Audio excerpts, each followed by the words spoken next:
Across the Middle East, governments and ordinary people are deeply anxious right now. Everyone fears that the rising tensions between the United States and Iran could suddenly explode into a direct American military attack on Iran. Gulf states that host US bases worry about Iranian retaliation. Israel watches closely for any shift that could pull it into the fight. Even countries farther away feel the risk of disrupted oil supplies and wider chaos. President Trump has repeatedly said that he wants Iran to come back to the table and accept tough limits on its nuclear program, missile development, and support for militias across the region.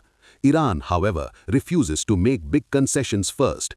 It demands that the United States lift sanctions and respect its rights before any serious talks can begin. Against this tense backdrop, the US has sent more warships to the waters near Iran. Still, an actual full-scale war remains one of the very last options the Trump administration wants to use. The growing American naval presence in the Arabian Sea and around the Persian Gulf looks impressive and threatening. It includes aircraft carriers, destroyers, and submarines loaded with missiles and fighter jets. Yet this deployment is designed far more for pressure than for launching an all-out war. If the goal were truly to invade Iran and change its government by force, the United States would need hundreds of thousands of ground troops staged in neighboring countries, massive supply bases, and months of visible preparation on land.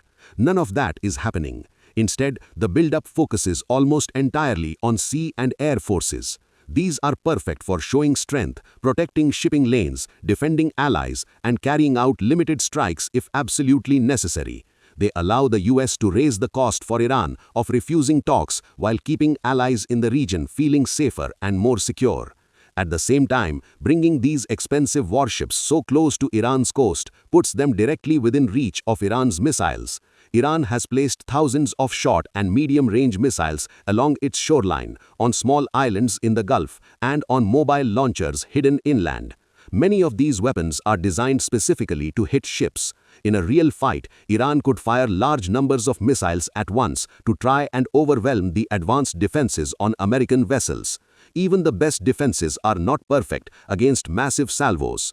Losing or heavily damaging a single aircraft carrier would mean thousands of American casualties in a matter of hours. Even if the United States won the initial battles, gained control of the skies and seas, and somehow managed to topple Iran's government, the costs would quickly become enormous. Iran is a large country with mountains, deserts, and a population of over 85 million people, many of whom would fiercely resist foreign occupation. Fighting there could turn into a long, bloody insurgency, far worse than what America experienced in Iraq or Afghanistan. Global oil prices would spike, economies around the world would suffer, and American lives and treasure would be spent for years. President Trump has built much of his reputation on avoiding new endless wars.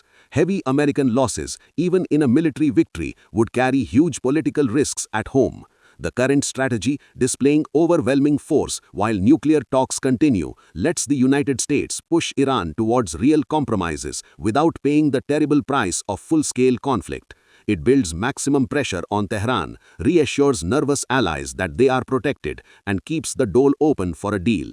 That is why, despite all the warships and tough rhetoric, the United States truly wants no full-scale war with Iran.